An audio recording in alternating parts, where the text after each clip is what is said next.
Hello, my dear student. Have a wonderful morning to you all. I welcome you on your video lecture class. My student, we have completed the chapter The Portrait of a Lady. The Portrait of a Lady that was written by Pushpansi. It was completely completed in our previous lecture class. So student, it was a English literature portion, that was the prose portion. After completing it, you will get the question answer as a typed note, and as a question answer you will get some short question answers, some long question answers, some value based question answers, some different types of the questions you will get as a typed note. And if you have any problem regarding this chapter, you can ask me. After completing this chapter, we will start our poetry portion.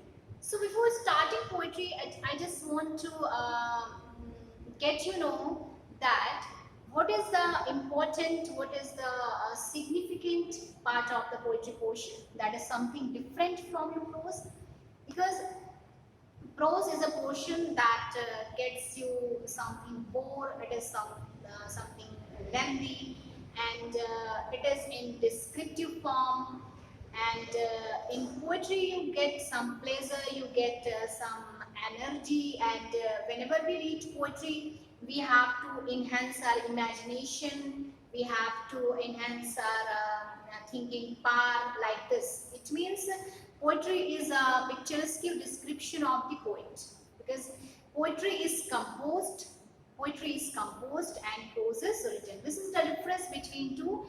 And whenever we write the explanation of the prose portion, we have to write that the particular paragraph, the particular passage, and it is written by this writer and that writer.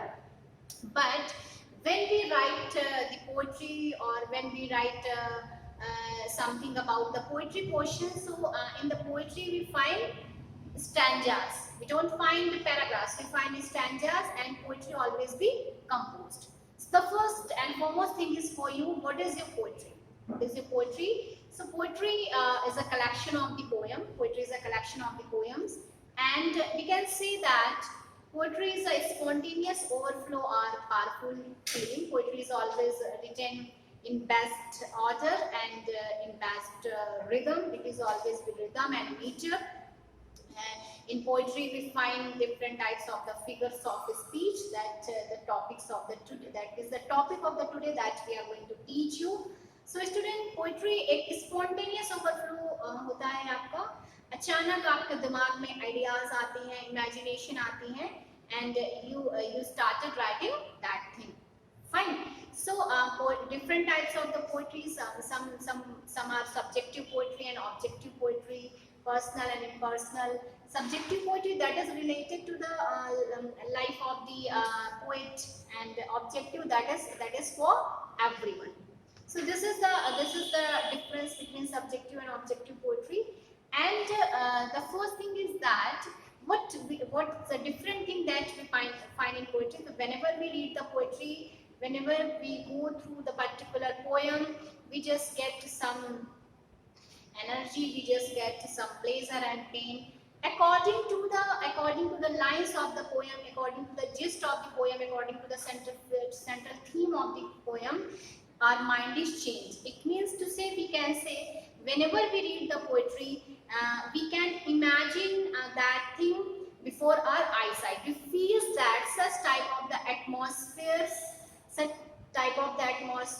is surrounding us. So this is the difference between prose and poetry. But in the prose portion, we don't feel like this. Okay. So student, today we will study figures of speech, that is called in the Alankar, and we find figures of speech in our poetry portion.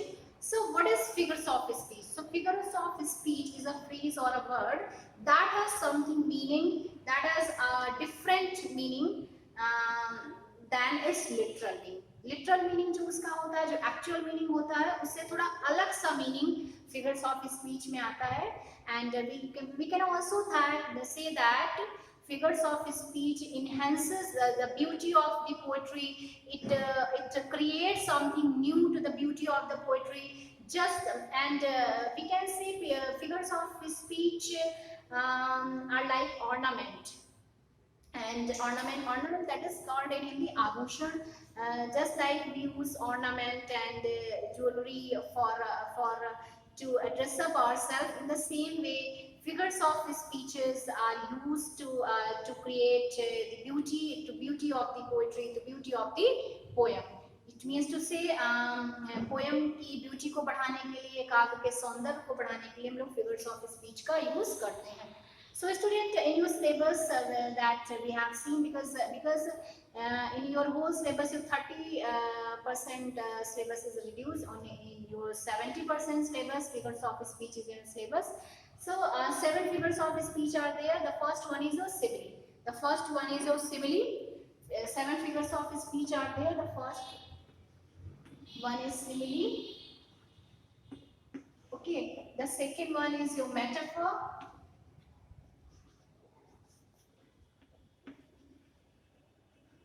Second one is a metaphor, and the third one is a personification.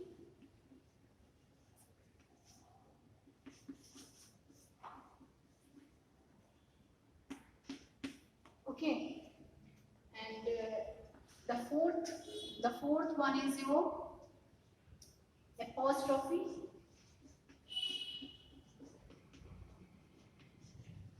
The fourth one is your apostrophe, and the fifth one is hyperbole.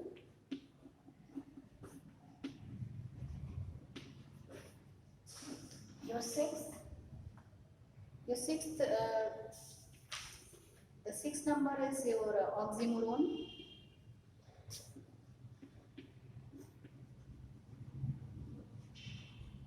And the seventh one is onomatopoeia.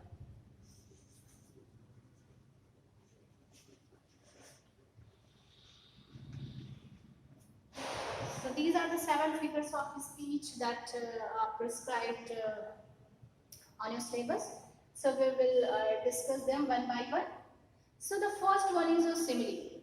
The first one is a simile that is called in Hindi malankar. Fine. So what we do in this figure of speech, what is the definition of this figure of speech? So simile is a comparison between two unlike objects. Simile is a comparison between two unlike objects, and the words of comparison are not used in this figure of speech. This is the definition of this one. Two unlike objects. Two unlike objects means two different objects are there. In the simile, we find two different objects, and in two different objects, we do the comparison. We do the comparison in two different objects. Okay, but the words of the comparison are used in this figure of speech. The words of comparison are which types of the words? As, like, or so. As, like, or so. That the words of the comparison that we use in this figure of speech. So simile is a comparison between two unlike objects, and the words of the comparison that we use in this figure of speech.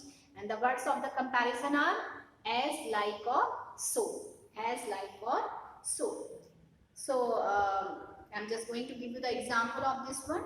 Just like you are as brave as a lion. You are as brave as a lion. So student, you can see the two comparative words are used here, as. So this is your simile figure of speech, and the second one, life is like a walking shadow. Okay, so life word is used here. This one is figure of speech, your simile figure of speech. Life is like a walking shadow. And the third one,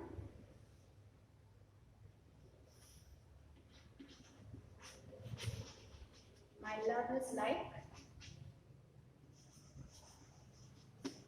a red rose. Okay, so the words of comparison like over here. So student, you can see whenever the words of comparison are used, whenever the words of comparison are used, that is your simile figure of speech, that is called in Hindi Upalanka. And in this figure of speech, there are two unlike objects, and we do the comparison between two unlike objects. So this is the definition, and these are examples of the figure of speech. Okay, I hope so that you have got this very well, the simile figure of speech. The next one is your metaphor, that is called in Hindi Rupak Alankar. Second one is your metaphor.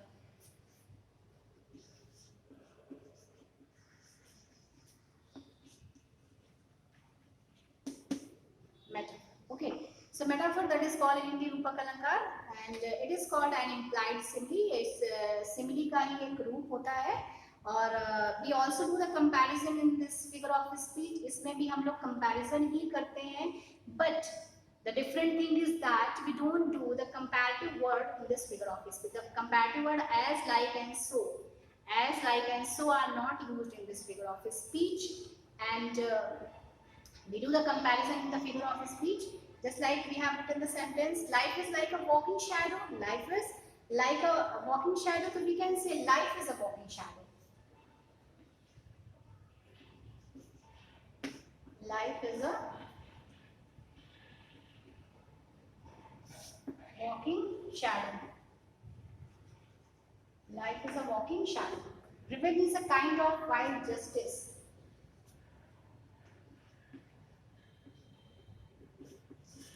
Revenge is a kind of wild justice. Revenge is a kind of wild justice. Third one. Love is an ocean.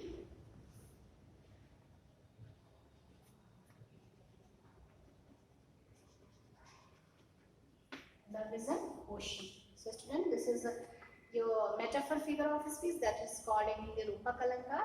And the definition of this one, in this figure of speech, we do the comparison between two unlike objects, and it is called an implied simile. That is, this is called an implied simile. And the words, the comparative words as, like, and so, are not used in this figure of speech. As, like, or so are not used in the figure of speech. So this one is also completed, and one more example, you can say that whose conscience is a strong retreat, life is but a walking shadow, revenge is a kind of wild justice, chaos is a friend of mine, shall I compare there to a summer's day, like this, and time is a wild night and a new road. So student, first to get what is it, what is the definition of it, then you can find many more examples from another book. Your third one is your figure of speech, that is the personification. The third one.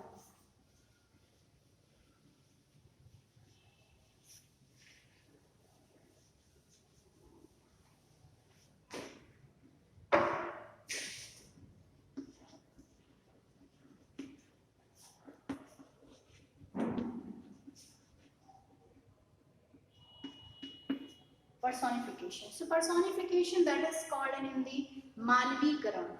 That is called in Hindi Manvikaran, and it's a figure of speech. It's a such type of the figure of speech whenever lifeless and abstract ideas are used as a living being, as a human beings, as they have personality and intelligence. So this is the definition of this one, कि इस figure of speech में हम लोग किसी lifeless को या abstract ideas को एक concrete abstract ideas को एक concrete idea बना देते हैं, या फिर lifeless को life दे देते हैं किसी चीज को. So in this figure of speech we do such type of the thing, that is called personify. Personification is a noun. And the word has been come from personify. Person is a verb. So in this figure of speech, we personify the lifeless and abstract idea into living being, human being, as they have personality and intelligence. So this is the meaning of the figure of speech. Just like opportunity knocks at the door but once. The first example is for you. Opportunity knocks at the door but once. Anxiety is sitting on her face.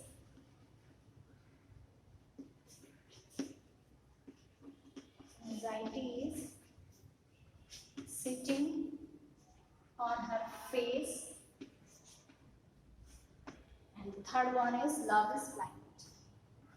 Love is blind. And the fourth one is experience is the best teacher. Experience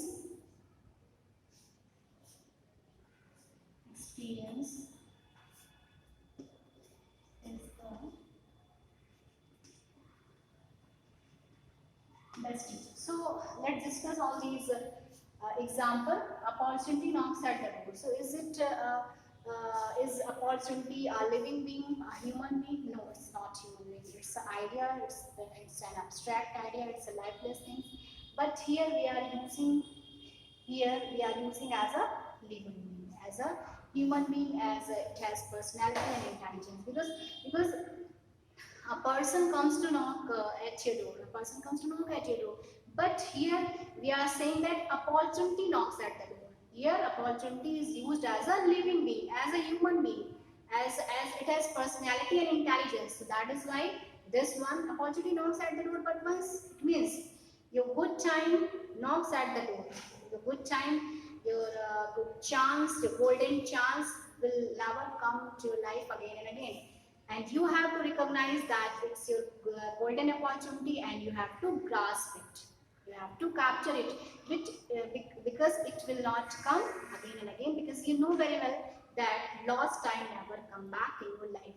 Fine. So that's why it's the personification figure of speech, because here we personify it. Here we personify the opportunity as a living being. Fine. The second one, anxiety is sitting on her or face. Anxiety means chinta. So it's said that आपके चेहरे पे चिंता बैठी हुई है. It means you are looking worried, you are looking bothered, you are looking anxious. आप परेशान दिख रहे हो. The meaning of this one, आप परेशान दिख रहे हो.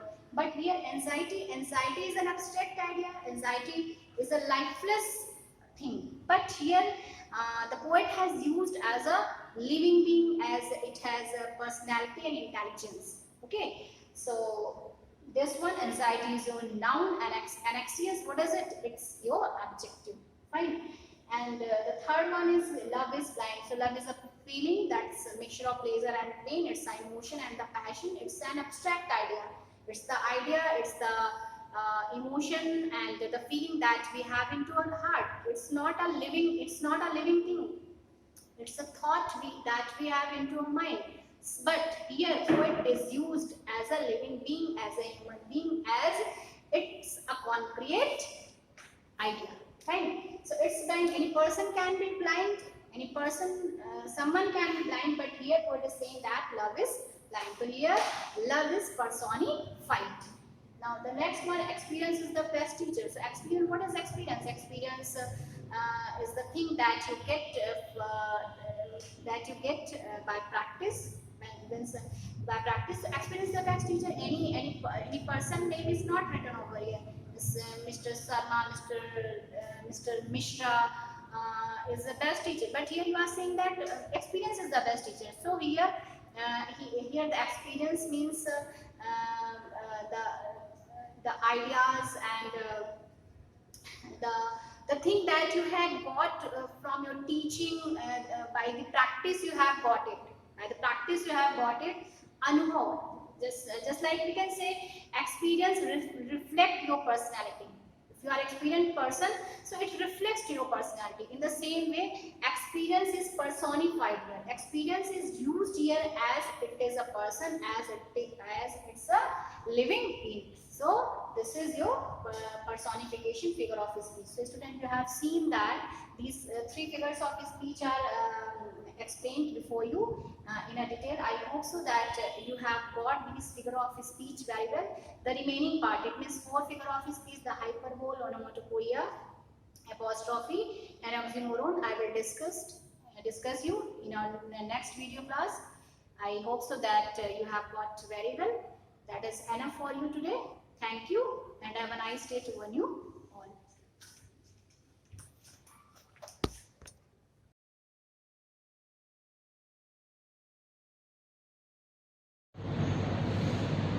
Welcome to online classes of Shivaji Group of Institution. Student, myself Jitin Tiwari. तो आज हम नेक्स्ट टॉपिक पढ़ेंगे। पिछली क्लास में हम लोगों ने परमाणु मॉडल के विषय में पढ़ना प्रारंभ किया था, जिसमें हमने थॉम्सन एटॉमिक मॉडल के विषय में आपको बताया। तो स्टूडेंट, आज अगला है रदरफोर्ड परमाणु मॉडल। रदरफोर्ड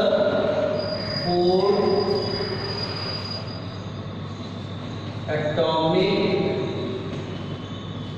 मॉडल, रदरफोर्ड का परमाणु मॉडल। थॉम्सन सर के परमाणु मॉडल के असफल हो जाने के पश्चात रदरफोर्ड ने अपना परमाणु मॉडल प्रस्तुत किया। साथ में परमाणु के कुछ गुणों को भी बताया। जैसे पहला पॉइंट ये था रदरफोर्ड परमाणु मॉडल में कि परमाणु किसी तत्व का सबसे सूक्ष्मतम कण है। It is the smallest particle of an element. ये तो आई थिंक लगभग सभी मॉडल में बात कहेगी कि शुरुआत से डाल्टन के समय से चली आ रही थी। तो परमाणु किसी भी तत्व का सबसे सूक्ष्मतम कण है। दूसरी बात क्या कहेंगे, इसमें इलेक्ट्रॉन, प्रोटॉन तथा न्यूट्रॉन होते हैं।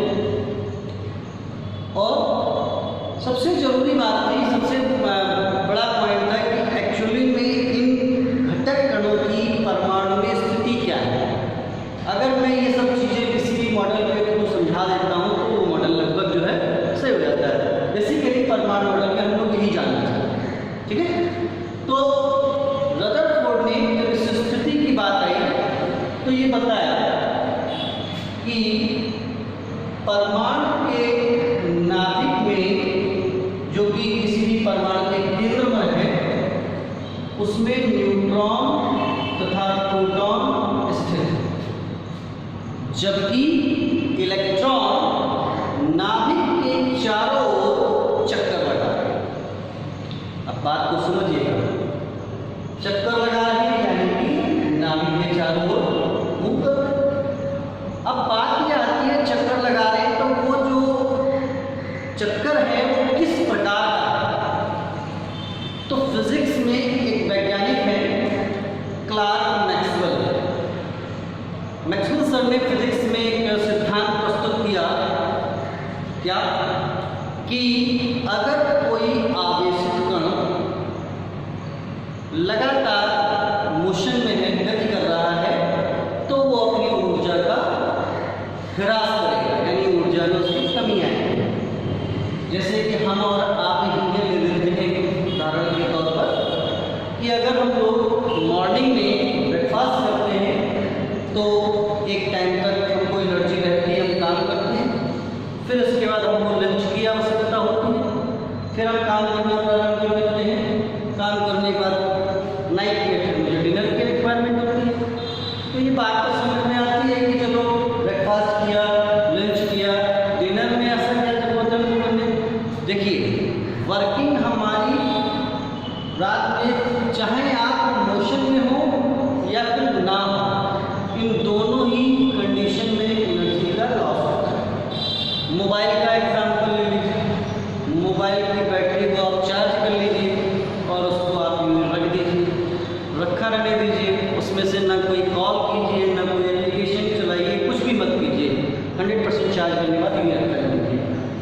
2-4 घंटे बाद उसमें बैटरी परसेंटेज डाउन हो जाएगा। फिर क्या हुआ है?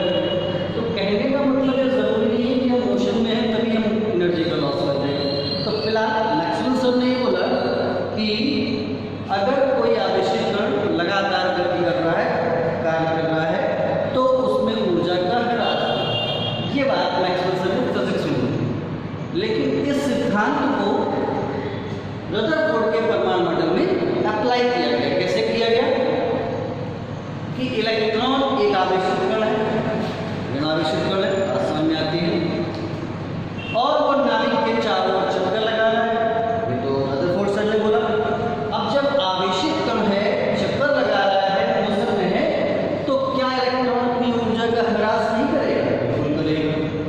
अब ऊर्जा का ह्रास इस चक्कर लगाने में कैसे प्रदर्शित किया जाए? उसको प्रदर्शित करने के लिए यहाँ पर एक नए प्रकार के पथ को बताया गया। किस प्रकार की गति हो रही है? तो उस ऊर्जा की कमी को बताने के लिए यहाँ पर इलेक्ट्रॉन ने नाभिक के ओर चक्कर लगाना शुरू किया। जब इसकी ऊर्जा में कमी आई तो इसकी कक्षाओं की त्रिज्या में छोटापन आने लगा। कक्षाएं जो थी उसकी त्रिज्या छोटी होने लगी और वो लगातार अपनी ऊर्जा का ह्रास करते हुए अपनी कक्षाओं को छोटा करता गया और एक समय आया कि वो नाभिक में जाकर के let's pull down to the nucleus in such a this is the electron starting from here. जैसे जैसे इसने मूवमेंट स्टार्ट किया और मूवमेंट के बाद एक समय ऐसा आया जब इसकी ऊर्जा कम होने लगी तो ये नाभिक में जाके गिर गया। और यदि इलेक्ट्रॉन नाभिक में पहुंच जाएगा तो परमाणु नष्ट हो जाएगा। परमाणु का मूलभूत सिद्धांत है क्या? परमाणु को ना तो उत्पन्न किया सकता है और ना ही नष्ट किया सकता है। तो इस प्रकार के पथ को नाम दिया गया स्पाइरल पथ, सर्पिलाकार पथ। यानी कि नाभिक के चारों ओर चक्कर नहीं लग रहा है और वो अपनी ऊर्जा का ह्रास कर रहा है। इस बात को कि जब परमाणु में इलेक्ट्रॉन चक्कर लगा रहा है और एक समय के बाद वो नाभिक में गिर जाएगा तो परमाणु नष्ट हो जाएगा और परमाणु को ना तो उत्पन्न कर सकता है ना ही नष्ट। इस बात की व्याख्या करने में रदरफोर्ड सर नहीं कर पाए, इसकी व्याख्या नहीं कर पाए, जिससे कि ये भी परमाणु मॉडल फेल सा हो गया। और भी इसमें कुछ कमी थी, स्पेक्ट्रम सूत्र की व्याख्या करने में असफल रहा।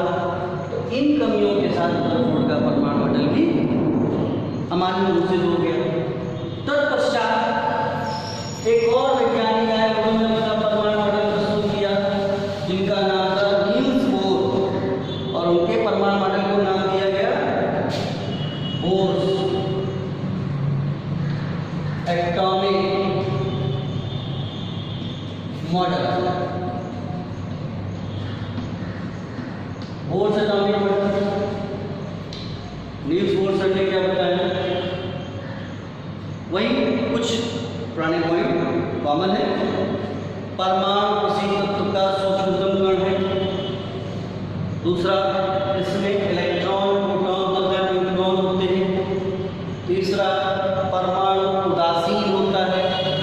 चौथा, इनकी स्थिति में क्या होता है कि नाभिक में न्यूट्रॉन और प्रोटॉन होते हैं, जबकि इलेक्ट्रॉन नाभिक के चारों ओर निश्चित कक्षाओं में स्टेशनरी ऑर्बिट में चक्कर लगाते हैं। निश्चित कक्षाओं का तात्पर्य है कि इनकी जो रेडियस है वो फिक्स है, इनकी रेडियस फिक्स है। स्टेशनरी ऑर्बिट पहले क्या था? स्पाइरल, उसमें रेडियस फिक्स नहीं थी, कंटिन्यूअसली एनर्जी के साथ बनने लगी थी। तो यहाँ पर इलेक्ट्रॉन चक्कर लगाता हुआ बताया गया। इन कक्षाओं के नाम भी दिए गए। क्या दिए गए? के, एल, एम और एन, इस प्रकार से नाम दिए। के एल एम सब नाम दिए गए। तो इनमें चक्कर लगाता है। अब बात ये आती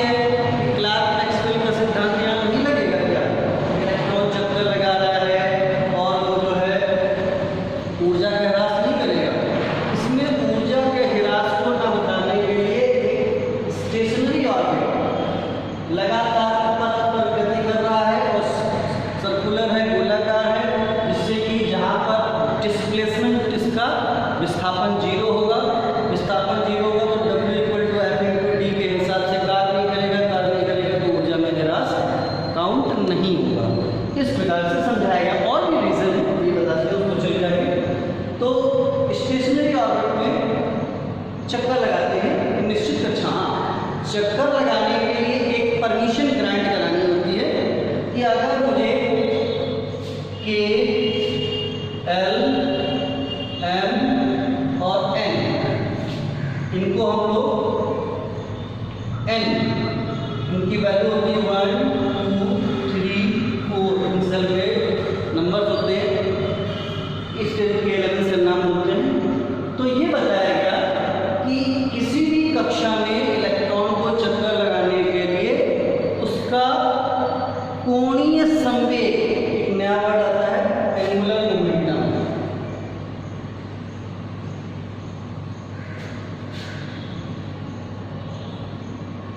एंगुलर मोमेंटम क्या होता है? MRP। M क्या है?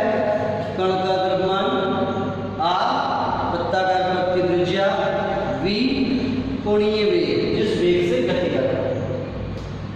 ये एंगुलर मोमेंटम कोणीय संवेग जो है कितना होना चाहिए?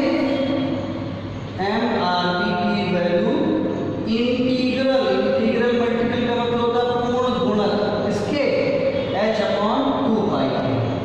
n की वैल्यू वहां से ले जाएगी, h/2π के पूर्ण गुणक अगर इतना कोणीय संवेग है तो उस कक्षा में गति कर सकता है। तो किसी भी कक्षा में इलेक्ट्रॉन को मूवमेंट करने के लिए इस लॉ को फॉलो करना पड़ेगा। ठीक है, तो अब हम सभी के लिए इसका MRP निकाल देते हैं। MRP इसके लिए क्या आएगा? 1 टाइम h/2π। इसके लिए क्या आएगा? 2 टाइम h/2π। इसके लिए क्या आएगा? 3 टाइम h/2π। ये वैल्यू 1, 2, 3 इस तरह से आएगी 4 × h/2π, यानी h/2π का 4 गुना, h/2π का 3 गुना, h/2π का 2 गुना, h/2π का 1 गुना। इस तरीके से कोणीय संवेग निकाला जाए। अब बात आती है ऊर्जा का ह्रास। ऊर्जा का ह्रास किस हिसाब से होगा? ये जो कक्षाएं हैं इनमें ऊर्जा की वैल्यू कुछ E1, E2, E3 और E4 मान लेते हैं। तो किन्हीं दो कक्षाओं की ऊर्जा का अंतर जो डेल्टा E होगा वो बाद वाली EF माइनस EI। F मतलब फाइनल, मतलब बाद वाली ऊर्जा, बाहर वाली ऊर्जा ज्यादा होगी, अंदर वाली ऊर्जा कम होगी, तो इससे रिप्रेजेंट करेंगे। और इसकी वैल्यू उसी प्लैंक क्वांटम सिद्धांत के अनुसार क्या बताया गया? h न्यू की वैल्यू c/λ से निकाली जाएगी। तो यानी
जाएंगे।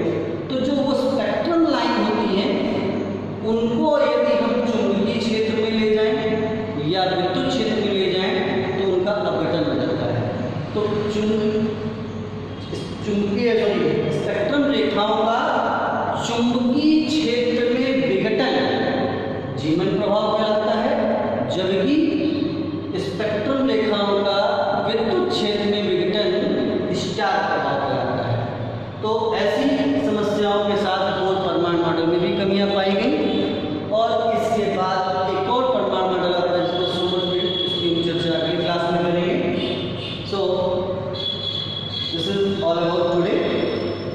इसको आप रिवाइज कीजिए, इससे संबंधित जो भी आपको प्रॉब्लम हो आप संबंधित ग्रुप में प्रश्न डालकर पूछ सकते हैं। Okay, this is all.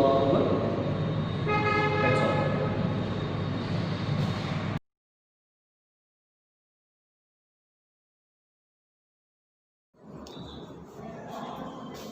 Hello friends, good morning. मैं आपका फिजिक्स टीचर प्रदीप शर्मा, आपका फिजिक्स क्लास में स्वागत है।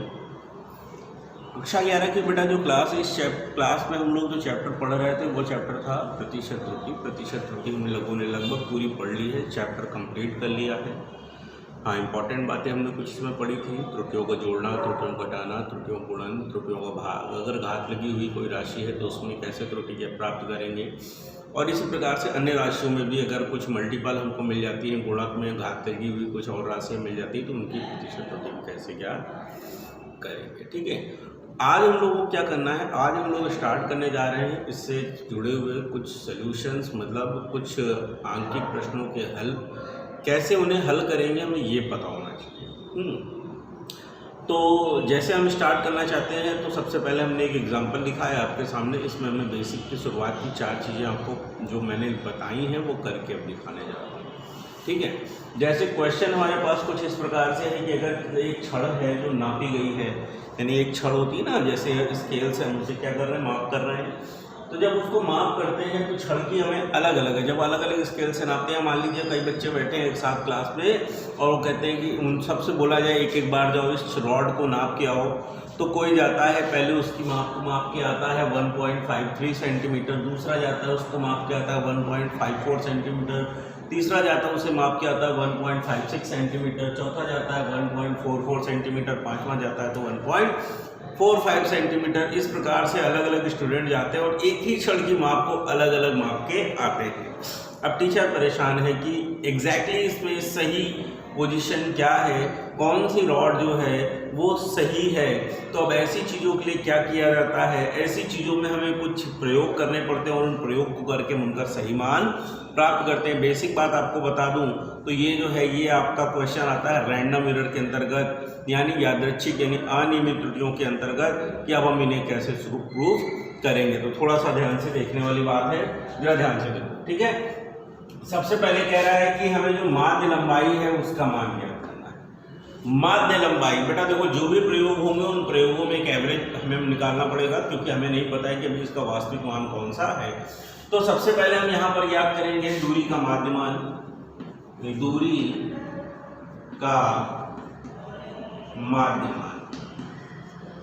दूरी का माध्य हमने बताया था, वहां पर हमने लिया था आर एवरेज, यहाँ पर एल एवरेज ले लो, यू एवरेज ले लो, ए एवरेज ले लो, आपकी रिजल्ट के अनुसार है, मतलब आप जैसा लेना चाहते हैं। तो हमने ले लिया है आर एवरेज, निकालेंगे।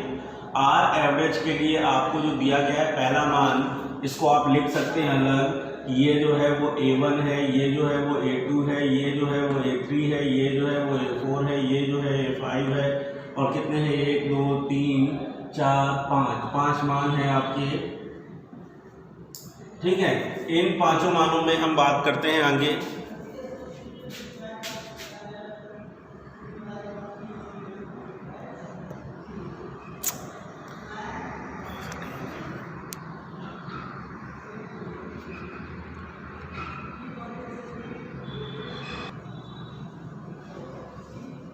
ठीक है, और ये एक मान जो दिया गया है वो है A6। अब आप सबसे पहले क्या करोगे, इन मानों को अलग अलग लिख लो। अलग अलग मतलब ये आपके सारे अलग अलग बच्चों के एक प्रयोग हैं। पहला A1 ने किया, दूसरा A2 ने किया, तीसरा A3 ने किया, चौथा A4 ने किया, पांचवा A5 ने किया और छठा A6 ने क्या, इन सभी ने अपने अपने प्रयोग किया और इन सभी के प्रयोगों को आपने बगल में लिख लिया।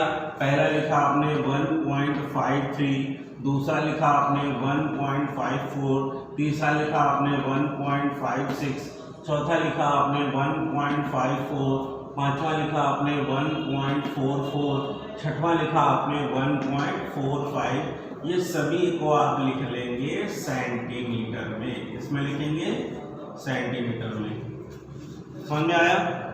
आप क्या करना है, अब आपको इनका औसत निकालना है, एवरेज निकालना है। एवरेज यानी औसत कैसे निकलेगा, उसके लिए हमें यहाँ पर पता है। औसत तो आप सिंपल से निकालना जानते होंगे, A1 plus A2 plus A3 plus A4 plus A5 और प्लस A6। 6 पद हैं, तो कितने से भाग दिया जाए, 6 से। अब देखो भाग देते हैं, 1.53 प्लस 1.54 प्लस 1.56 प्लस 1.54 प्लस 1.44 और प्लस 1.45 और पूरे में कितने भाग जाएगा भैया, 6 का भाग जाएगा। ठीक है, अब जब आपने ये भाग दे दिया तो भाग देकर आप इनको जब जोड़ोगे और जोड़कर जब भाग दोगे तो बेटा ये जो वैल्यू आ जाएगी वो आपकी आएगी 1.51 और आगे में क्या लिखोगे, सेंटीमीटर। यानी अगर आपसे पूछा जाए कि इन सब में सबसे शुद्ध कौन सी है, अगर इन सब में सबसे शुद्ध या इनका सबसे सही मान कौन सा है, तो आप क्या बताओगे कि 1.51 सेंटीमीटर जो है वो लगभग इनका सही मान है, यानी इनका क्या है, औसत मान है। ठीक है, फटाक से इसे कॉपी करो, फिर आगे की बात आपको बताएं।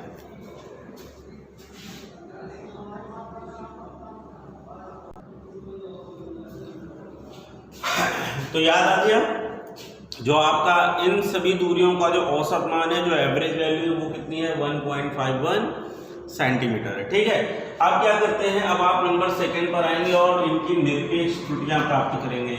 निरपेक्ष त्रुटियां जो प्राप्त करनी है उनको उनके लिए प्राप्त करना पड़ेगा पहले माध्य निरपेक्ष त्रुटि। क्या प्राप्त करना पड़ेगा, पहले निरपेक्ष त्रुटियां प्राप्त करते हैं। ठीक है, तो निरपेक्ष त्रुटियां आप कैसे प्राप्त करेंगे, मैं यहाँ बगल में कर रहा हूँ, बहुत ध्यान से देखिए। अगर आप निरपेक्ष त्रुटि प्राप्त करेंगे तो हर एक प्रयोग में आपको अलग अलग त्रुटि मिलने वाली है। कैसे, जैसे आप पहले प्रयोग में अगर निकाल रहे हैं तो वो डेल्टा R1, पहले प्रयोग की जो त्रुटि आई उसे आपने क्या माना, डेल्टा R1, और डेल्टा R1 माइनस हो जाएगा R एवरेज, डिफरेंस में आएगा A1। R एवरेज क्या है भैया, R एवरेज तो आपने निकाल लिया 1.51 और डिफरेंस का मतलब जो बड़ा होगा उससे आप छोटा घटा देंगे। तो देखिए पहला मान आपके पास कितना था, 1.53, तो कितना आ गया, 0.02 सेंटीमीटर। यानी पहले प्रयोग के करने में आपको जो त्रुटि मिलने वाली है वो कितनी मिलने वाली है, निरपेक्ष त्रुटि 0.02 सेंटीमीटर। इसी तरह से आप लिखेंगे डेल्टा R2, यानी दूसरे में अगर निकालेंगे तो फिर इसको लिखना पड़ेगा R एवरेज इज इक्वल या डिफरेंस क्या आ गया, A2। R एवरेज की वैल्यू इस बार कितनी है, 1.51, डिफरेंस में क्या आ जाएगा, 1.54, तो ये वैल्यू आ जाएगी 0.03 सेंटीमीटर। ठीक है, अब क्या करेंगे, इसी तरह से डेल्टा R3 निकालेंगे। तो delta R3 is equal to R average difference A3 is equal to कितना आ गया, 1.51, डिफरेंस कितना है, 1.56, तो ये वैल्यू बेटा कितनी आएगी, 0.05 सेंटीमीटर। ठीक है, इसी तरह से आप निकालेंगे delta R4 is equal to क्या आएगा, R एवरेज डिफरेंस में A4 इक्वल 1.51, डिफरेंस में क्या आ गया बच्चा, 1.54 इज इक्वल टू कितना आ गया, 0.03 सेंटीमीटर।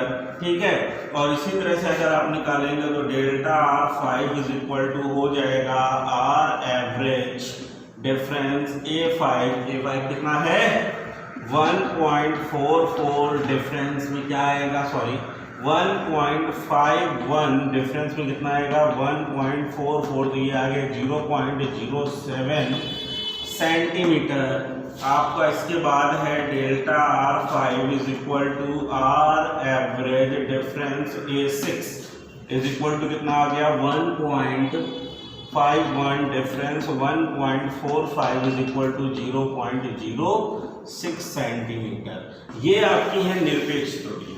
ये क्या है आपकी निरपेक्ष त्रुटियां। इस प्रयोग को करने में हर एक प्रयोग की में कितनी त्रुटियां आई, इतनी इतनी इतनी इतनी इतनी आपके पास त्रुटियां आ गई हैं, जिनको आप बगल में लिख लेंगे। डेल्टा R1 कितना है 0.02 सेंटीमीटर है। फिर आप लिखेंगे डेल्टा R2 कितना है 0.03 सेंटीमीटर है। फिर आप लिखेंगे डेल्टा R3 कितना है 0.05 सेंटीमीटर है। फिर आप लिखेंगे डेल्टा R4 कितना है, तो ये 0.03 सेंटीमीटर है। फिर आप लिखेंगे डेल्टा R5 कितना है, तो ये 0.07 सेंटीमीटर है। और डेल्टा R6 कितना है, तो ये 0.06 सेंटीमीटर है। इनको यूज करना है, इनको लेके चलना है, इसलिए आप इसे कॉपी कीजिए अपनी कॉपी पे अच्छे से, फिर आगे आपको बताया जाए।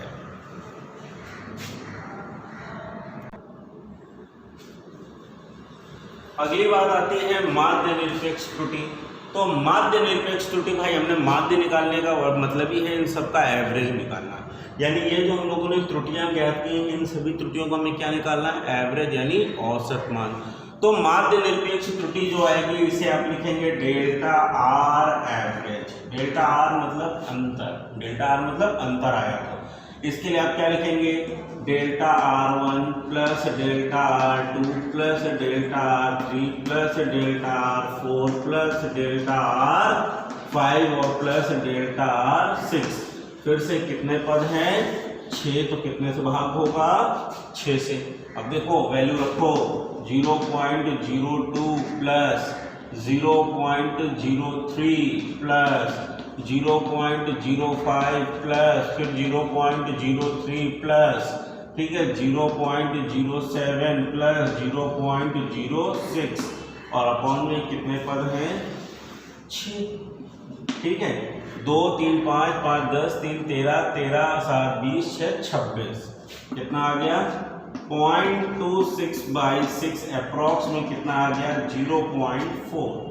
ठीक है, यानी आपने अगर यहाँ पर डेल्टा R एवरेज निकाला है तो वो इनकी औसत त्रुटियां हमको कितने मिलने वाली है 0.04 सेंटीमीटर।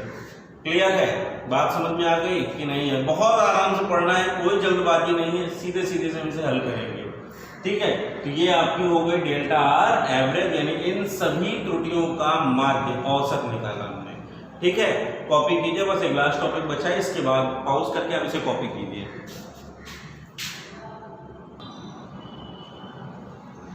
नेक्स्ट सापेक्ष त्रुटि। सापेक्ष त्रुटि पढ़ने के लिए हमने बताया था औसत, माध्य, निरपेक्ष त्रुटि और निरपेक्ष त्रुटि के अनुपात को हम लोग कहेंगे सापेक्ष त्रुटि। तो यहाँ पर अगर हम प्राप्त करने जा रहे हैं सापेक्ष त्रुटि तो हमें क्या मिलने वाली है, सापेक्ष त्रुटि बराबर क्या लिखेंगे, माध्य निरपेक्ष त्रुटि, माध्य निरपेक्ष त्रुटि अपॉन में क्या आ जाएगा निरपेक्ष या निरपेक्ष त्रुटि लिख सकते हैं। चलो देखो, तो माध्य निरपेक्ष त्रुटि अभी हम लोगों ने निकाला था डेल्टा R एवरेज। क्या निकाला था, डेल्टा R एवरेज 0.04। कितना निकाला था 0.04। चलो रखो वैल्यू, तो ये हमें क्या मिलेगी 0.04 पूरे के बारे में। माध्य निरपेक्ष त्रुटि हमें कितनी मिली थी 1.51। ठीक है, इसका जब आप भाग दोगे तो ये वैल्यू आपको मिलेगी लगभग 0.03, यानी माध्य निरपेक्ष त्रुटि आपके पास कितनी है 0.03। और चौथे के बाद इसमें स्पेशल बात जो मैं बताने जा रहा हूँ स्टार बना के आप कीजिएगा, और इसे बोलते हैं प्रतिशत त्रुटि। जिसके लिए हम लोगों ने इतना सारा काम किया वो अब मिलने वाला है, और वो है प्रतिशत त्रुटि बराबर क्या होगा, सापेक्ष त्रुटि इंटू 100। सापेक्ष त्रुटि इंटू 100। सापेक्ष त्रुटि का मतलब ये हो गया माध्य निरपेक्ष त्रुटि, माध्य निरपेक्ष त्रुटि और अपॉन में क्या आएगा निरपेक्ष त्रुटि, और इसी में कितने गुणा होगा 100 का। ठीक है, चलो वैल्यू रखते हैं। तो आपके पास हमारे निरपेक्ष त्रुटि पूरी कितनी आएगी 0.03 और 100 का गुणा कर देंगे तो इसका मतलब है कितने प्रतिशत की त्रुटि है, 3% की इस मापन में, इस प्रयोग में त्रुटि हुई थी। समझ में आ गई। इस प्रकार से हम क्या करेंगे, और भी आगे जो क्वेश्चन हमें दिए जाएंगे उन्हें पहले समझेंगे और उसके बाद उन्हें हल करेंगे। समझ में आया कि नहीं आया? ठीक है, तो मिलते हैं फिर अगली क्लास में। ठीक है।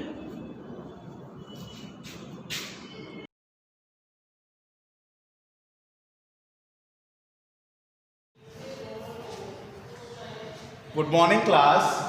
आज की क्लास में हम लोग पढ़ेंगे टाइप्स ऑफ कंप्यूटर।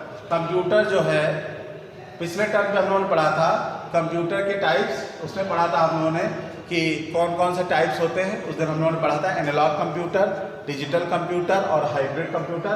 आज हम लोग पढ़ेंगे डिजिटल कंप्यूटर के टाइप्स।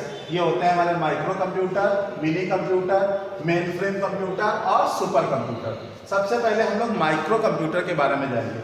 माइक्रो कंप्यूटर्स हमारे वो कंप्यूटर्स होते हैं जिनमें केवल एक ही प्रोसेसर होता है, और ये जो हमारा प्रोसेसर होता है ये सिंगल चिप माइक्रो प्रोसेसर होता है। माइक्रो प्रोसेसर इसका मतलब है इसका आकार बहुत सूक्ष्म होता है।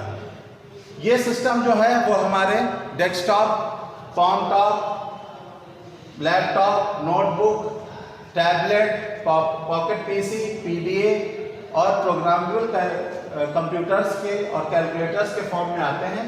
तो ये कंप्यूटर्स क्या होते हैं, इनमें हमारी रैम होती है, रोम होती है और साथ ही साथ सेकेंडरी मेमोरी होती है, जिनका हम लोग यूज़ करके हम लोग अपने इंस्ट्रक्शंस को इनपुट कराते हैं। इनपुट कराने के बाद हमारे इंस्ट्रक्शंस को ये प्रोसेस करता है और प्रोसेस करने के बाद हमें रिजल्ट देता है। तो ये हमारे बहुत यूज़फुल कंप्यूटर होते हैं।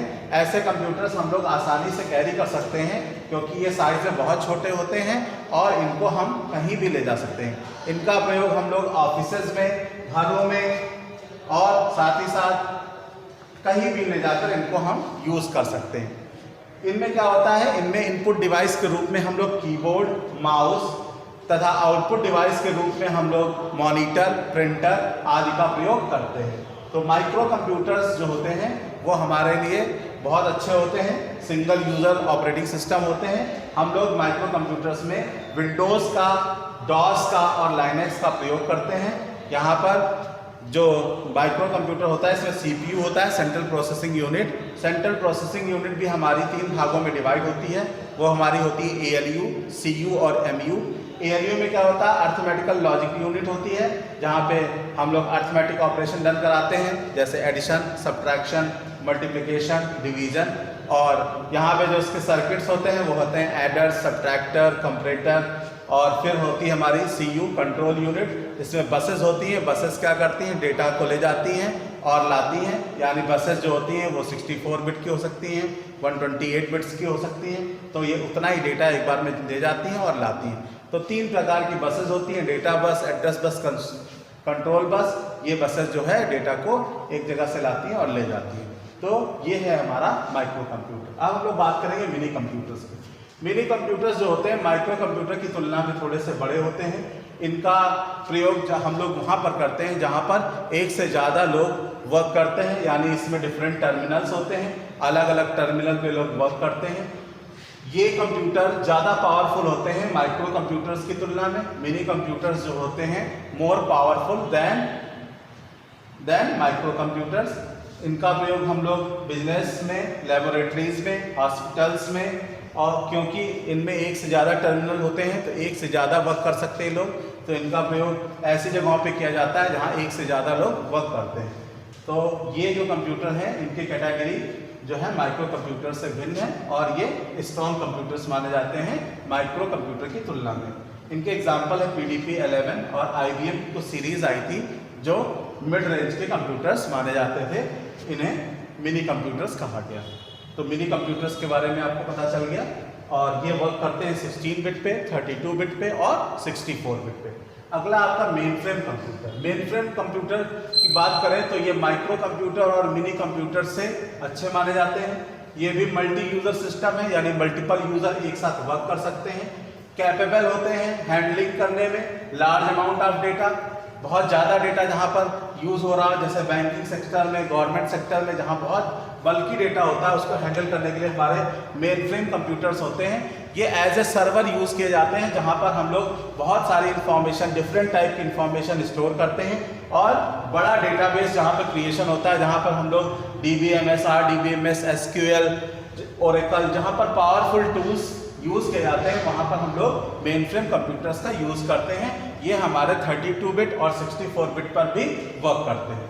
अब हम लोग बात करते हैं सुपर कंप्यूटर्स की। सुपर कंप्यूटर्स जो होते हैं बहुत शक्तिशाली होते हैं, इसलिए बहुत महंगे होते हैं। दे आर वेरी एक्सपेंसिव, तो किसी एक आदमी इसको मैनेज नहीं कर सकता। तो ये कंप्यूटर जो होते हैं, क्योंकि इनका वर्क भी बहुत डिफरेंट होता है, ये मल्टी प्रोग्रामिंग होते हैं, मल्टीपल प्रोग्राम एक साथ वर्क कर सकते हैं, मल्टीटास्किंग, मल्टीपल टास्क एक साथ हम लोग करा सकते हैं, साथ ही साथ बैच प्रोसेसिंग करा सकते हैं। बैच प्रोसेसिंग में क्या होता है, डिफरेंट जॉब जो होती हैं उनके अलग अलग बैच बनाए जाते हैं, और अलग अलग बैच बनाकर जो सिमिलर बैच होते हैं उनको एक साथ प्रोसेस किया जाता है। साथ ही साथ यहाँ पे हम लोग पैरेलल प्रोसेसिंग भी कर सकते हैं, यानी एक ही समय में कई सारे प्रोसेस को एक साथ हम लोग करा सकते हैं। इनका प्रयोग जो है weather forecasting, fluid dynamics, scientific applications, nuclear applications, ऐसी जगहों पे किया जाता है, जहाँ पे जो अगर हमको कैलकुलेशन करनी पड़ती है तो बहुत वास्ट कैलकुलेशन होती है, तो उसकी कैलकुलेशन की जो स्पीड होती है वो फ्लॉप्स में होती है। तो सुपर कंप्यूटर्स जो होते हैं बहुत ही शक्तिशाली होते हैं। इनका उपयोग एज ए सर्वर भी किया जाता है, जहाँ पर हम लोग बहुत सारी इंफॉर्मेशन को स्टोर और रिट्राइव करा सकते हैं, because they are very valuable and the speed of super computer is very high to compare all the computers. तो इस तरह से हम लोगों ने देखा कि माइक्रो कंप्यूटर क्या होते हैं, मिनी कंप्यूटर क्या होते हैं, मेन फ्रेम कंप्यूटर क्या होते हैं, और सुपर कंप्यूटर क्या होते हैं। तो माइक्रो कंप्यूटर की बात की थी हम लोगों ने। माइक्रो कंप्यूटर जो होते हैं वो सिंगल यूजर ऑपरेटिंग सिस्टम होते हैं। डॉस जैसे होता है डिस्क ऑपरेटिंग सिस्टम, और आपका विंडोज़ हो गया, तो ये सब यहाँ पे हम लोग यूज़ करते हैं। डेस्कटॉप आते हैं, रेक माउंट आता है जिसमें KVM स्विच होता है, जिससे हम लोग कंसोल गेम कर सकते हैं। कारों में लगे रहते हैं जिनको कारपोर्टर्स कहते हैं, गेम कंसोल के लिए यूज़ होते हैं। लैपटॉप्स होती हैं, नोटबुक होते हैं, पावर PCs होते हैं, टैबलेट होते हैं, और आपकी बुक्स होती है, मैकबुक होती है। तो ये सारे जो हैं कॉमटॉप होते हैं। तो इन सारे कंप्यूटर्स की जो श्रेणी है वो माइक्रो कंप्यूटर्स में आती है। ईजिली हम लोग कहीं भी इसको ले जा सकते हैं और इसका यूज़ कर सकते हैं। अब हम लोग बात करें मिनी कंप्यूटर्स की, तो ये बताया था they are more powerful than micro computers. They can use where multiple user can work, जहाँ पे बहुत सारे यूजर वर्क करते हैं, और ये बहुत पावरफुल नहीं होते लेकिन माइक्रो कंप्यूटर से पावरफुल होते हैं। इनका प्रयोग हम लोग स्मॉल बिजनेस में कर सकते हैं, लेबोरेटरीज में कर सकते हैं, अपने हॉस्पिटल्स में इनका यूज़ कर सकते हैं। और इनके एग्जाम्पल क्या है, हमारे PDP-11 और IBM की सीरीज जो है वो इनके एग्जाम्पल हैं। हम लोग बात करते हैं मेन फ्रेम कंप्यूटर्स की, तो मल्टी यूजर सिस्टम होते हैं, कैपेबल होते हैं हैंडलिंग करने के लिए बहुत लार्ज अमाउंट का डेटा। इनका यूज़ होता है गवर्नमेंट के फील्ड में, बैंक्स में, और इनकी स्पीड जो होती है वो MIPS होती है, मिलियन इंस्ट्रक्शंस पर सेकेंड। ये सिस्टम जो होते हैं ये ज़्यादा पावरफुल होते हैं माइक्रो कंप्यूटर्स और मिनी कंप्यूटर्स की तुलना में।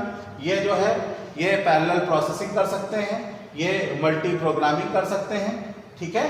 और तो इनका यूज़ हम लोग ऐसे जगहों पे करते हैं जहाँ पर लार्ज अमाउंट में डेटा आता है, जहाँ पे हम लोग बड़े डेटाबेस को हैंडल करते हैं। अब हम लोग बात करते हैं सुपर कंप्यूटर की, इसे फॉल्ट टॉलरेंस कंप्यूटर कहते हैं। इनका प्रयोग वेदर फोरकास्टिंग में, फ्लूइड डायनामिक्स में, साइंटिफिक एप्लीकेशंस में, न्यूक्लियर एप्लीकेशंस में, ऐसी जगहों पे किया जाता है जहाँ पे बहुत लंबी लंबी गणनाएं होती हैं, कैलकुलेशंस होती हैं। इसीलिए इनमें parallel processing, multi programming, multitasking, batch processing system, यानी कई सारे डिफरेंट जॉब जो होते हैं उनकी कैटेगरी बना के उनको बैच के फॉर्म में हम लोग प्रोसेस कर सकते हैं। तो ये सभी कुछ आपका टाइप्स ऑफ कंप्यूटर के अंतर्गत आता है।